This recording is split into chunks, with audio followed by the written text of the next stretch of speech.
Previously on Everything Wrong with Justice League.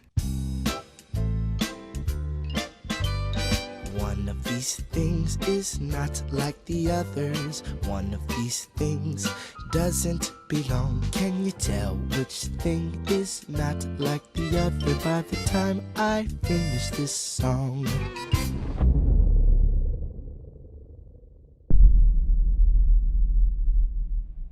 Well, that Aquaman scene was quite a lot to take in, wasn't it? But we ain't done with Bruce Wayne yet, as we cut to him on a plane. By the way, this scene is entirely Joss Whedon, so keep that in mind. And Bruce is currently shaving his beard off. Now, if only Warner Bros. Was able to do that with Henry Cavill's mustache. But like I said, there's a big discrepancy in time with Bruce having a beard during that previous scene because we saw him without one in the opening sequence, and I have to assume he went to Aquaman's hometown the moment those mother boxes were created by that parademon. But whatever, the beard's gone now, and oh man, whoever did the color grading for this scene should be ashamed of themselves. Ben Affleck looks awful here. So you say you have no way of reconnecting with this Aquaman? Oh, I put a tracking device in his coat. He left without it.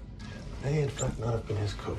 Well, you're sure as hell right about that, Bruce. That absolutely was not his coat we saw in that reshoot. So after not being lucky with Aquaman, Alfred tells Bruce about another recruit that he managed to get. Barry Allen, also known as the Flash. And here they go into the backstory of Barry's father, who was put in prison for the suspected murder of his wife. They told this backstory during Barry and his father's talk in the Snyder Cut, but it happens here instead because, well, if they let that scene in, the movie would go on just above 2 hours, and we can't have that. We have holiday royalties to earn.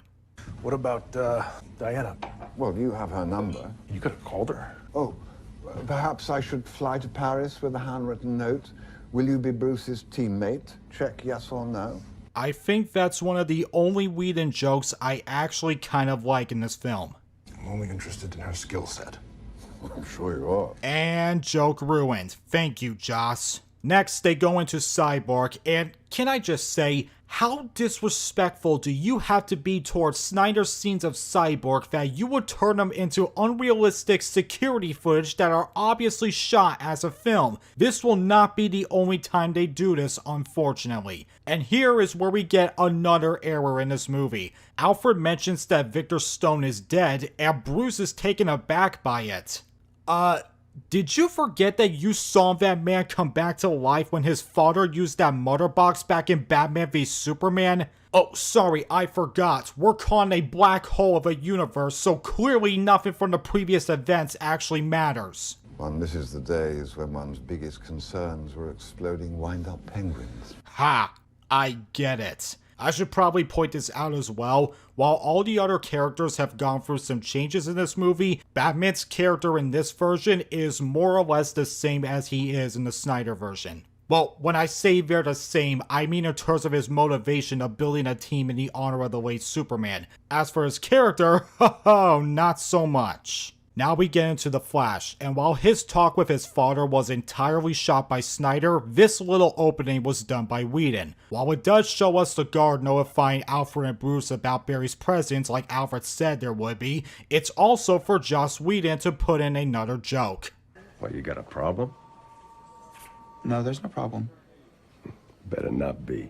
Well, at least it's a bit of a humorous visual joke, but it kind of interrupts the tone with the next scene. The heart-to-heart talk between Barry and his father is taken pretty seriously here, but adding this joke in before it does nothing but cause tonal whiplash to the scene. Time and place for comedy seems to be a foreign concept for Joss Whedon, don't you think?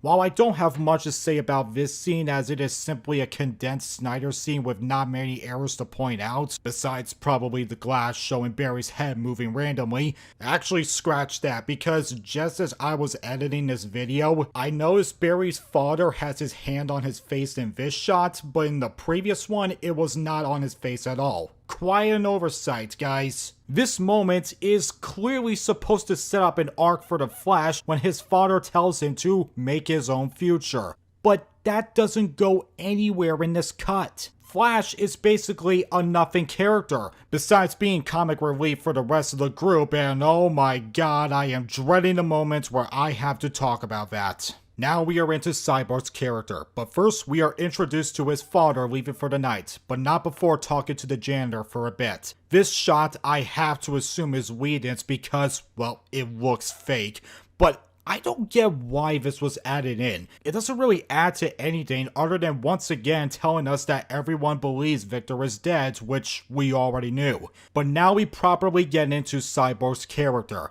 And I'm sure you have heard this many times before, but out of all the characters that were affected by these reshoots, Cyborg has gotten it the worst. Almost 95% of Cyborg's scenes have been reshot, and his entire backstory that was shown very prominently in the original 2017 trailers are nowhere to be seen here. No scenes with him and his mother, no scene where he adapts to his abilities, no scenes where he shows clear resentment to his father, no amount of actual development for his character. We get nothing. This character is a literal walking robot. I feel very bad for Ray Fisher here. Of all the actors who were very unhappy about how this film turned out, Ray was the most vocal about the terrible environment he was in when the reshoots happened. He went into great detail about just how bad the studios handled the film and the situation Whedon's treatment towards the cast.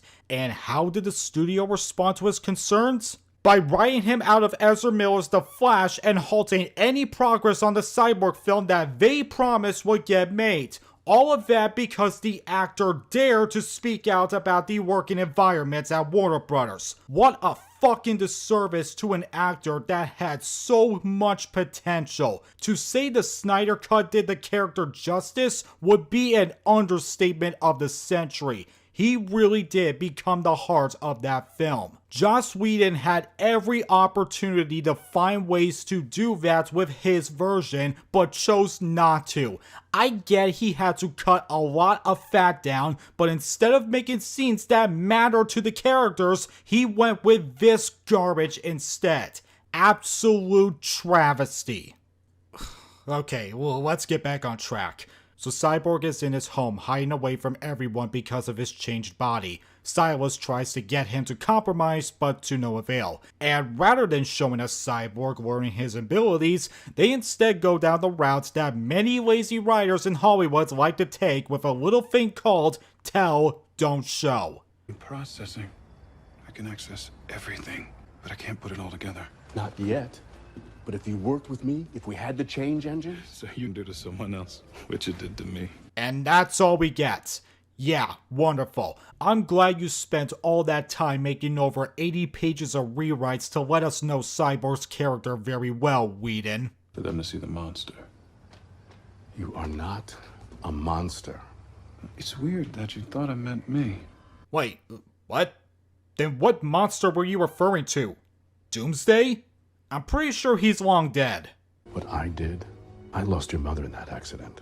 I couldn't bear to lose my son. But you did. That is about the most you'll ever get regarding Cyborg's backstory. Just them explained away. Oh, but they do at least show him learning one ability in this part.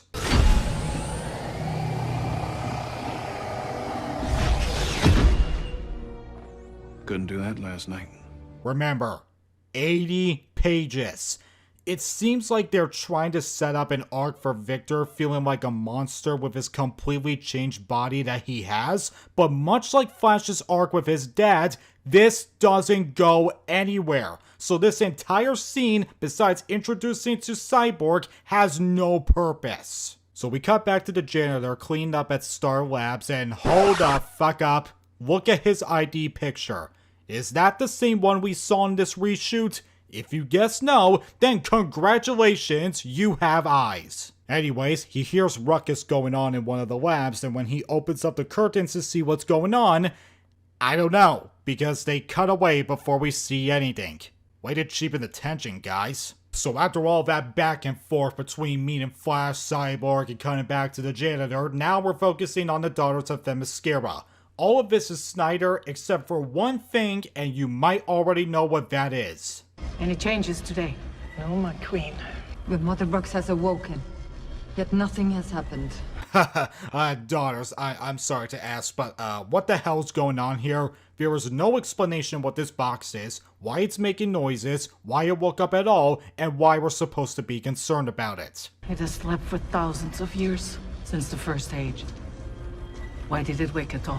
I don't know, because the movie never explains it. But the box breaks open, a portal vent opens up, and we get our first look at the villain Steppenwolf. And oh my god, he looks terrible. Design-wise, he looks fine, I guess. It is slightly closer to how he looks in the comics. But in terms of how the CGI looks, it is horrible. Once again, this happened due to the strict deadlines and therefore they didn't have time to complete his model. I can at least excuse that if his character was written well enough to distract me from the technical shortcomings this film might have, but then he starts talking. Mother, millennia in exile, searching. At last, you call me home. Did we just hear this big dumb aluminum foil wearing clown say mother? Yeah, it is a mother box, but you usually add in the last parts when saying mother too. Wow, that was our first impression of this villain. Off to a good start. And just to get this out of the way, all of Steppenwolf's lines, minus a few, were written by Joss Whedon. While there might be some scenes that are largely the same in the Snyder cuts, with the only difference being Steppenwolf's design, he is very much an entirely different character in this version. What kind of character is he? I don't know, because we know nothing about him in this entire movie. We don't know anything about his past, we don't know what his motivations are, we don't know why he likes to call for his mommy all the time, and he never stops monologuing. Millennia in exile. Noble queen, why do you fight? You were born of her, a creature of chaos. I know, but you will feed, and my exile will come to an end. I will take my place among the new gods. It's not even like his speeches have anything noteworthy to tell us. It's all nothing but generic villain talk that you have heard many times from other bad supervillains. Joss has done absolutely nothing for the character of Steppenwolf except turning him into another power-hungry CGI villain that only Marvel Studios could pull off reusing in their movies. And before you ask, yes, his character was handled much better in the Snyder Cut. Not only did he get a huge upgrade in his design and actually look intimidating, but you also understood his motivations to where you can see him as an actual person and not a bunch of polygons used to create the 3D model. He's not the best superhero villain we have gotten by any means, but he most certainly left an impression on us there more than he does in this. Anyways, he uses his axe, which I guess summons the parademons to his location, and they start pouring out of his portal. This might have been a nice first view of his minions, if we didn't already see that at the beginning of the movie with Batman, and also from that janitor. As a matter of fact, how are there even parademons there? How did they manage to get to Earth before Steppenwolf ever even summoned a portal to Themyscira? After another sporadically edited fight between them and the big dumb CGI clay model, the queen runs to the entrance before the door closed, and despite being barely in the middle of the door, she's somehow fully out on the other side in this next shot. What? He just busted through the wall? So much for sealing the cage. Also, I know I slammed the CGI on Steppenwolf already, but man, does he look way worse when he's in sunlight. They try running away with the mother box, but Steppenwolf knocks them down and steals it. And then we are treated to a speech that really creeps me out. After the unity, you will join my legion, and you will know the righteousness of power. You will love me. You all will. No comment. Now that the mother box is gone, they send out a warning fire near Diana's location. While this is a heavily edited scene, there are not many errors to point out. Good. I really needed a break from all the continuity whiplash I have seen from this damn movie. Here, when we see Diana at her job, we get a very awkward cut of her turning around to see the TV that's broadcasting the fire the Amazonians sent out. I'm not sure if it's a Whedon reshoot, but from what I can see, the statues seem to have either moved a bit or her arm moved from the statue's right part of its forehead to its left. But that's not even the awkward part. It's Diana's reaction to the TV report. She hears about the Amazon shrine and almost immediately knows what's happening. In Snyder's version, the scene lingers on for a bit longer with the TV going on in the background, and you can see in her face that she starts to puzzle what's going on, and only then does she turn around to see what is happening. It flows a bit better there, whereas in this, it happens so abruptly. Again, I know they want to cut down on the time to reach 2 hours, but it's because of this that many scenes go by so fast and they don't get a chance to breathe as much as they do in Snyder's version. Oh god, I just found out what the next scene is. We get a shot of a news channel at the Daily Planet reporting on a woman who lost her husband from a bunch of... You know what? Watch it yourself. My Howard is a good man. He's a provider. And these aliens are gonna probe him? Come down to the Lakeview, and I'll stick a probe up your alien. You... What the hell was that? Well, that was awful. Glad to see this movie take itself seriously with a news report like that. Anyways, we get into Lois Lane working out the... Oh my god! Fucking hell, the colors, man! I'm sorry, I know I keep going on and on about the color grading in this movie, but I can't stress enough how bad this movie looks. This is the ugliest superhero movie I have ever seen in my life. Every color pops out like a zit on a forehead. It's not subtle, it's not appealing, it's just nauseating to look at. I know superhero films now get a bad rep for washing out their colors a lot, but at the very least they have a style that makes the movies stand out in their visuals, and they don't make it look like all of their actors have spent too many hours out in the sun. Joss is known for being a TV show director throughout most of his career, and it absolutely shows in Justice League. This man has no goddamn clue how to make a movie look like a movie. He failed with that in Avengers, and he failed with it here. How can you jokers call Snyder's version of the Justice League unwatchable when I can't even go 5 seconds looking at your cinematic train wreck without feeling like I'm about to vomit all over my TV screen?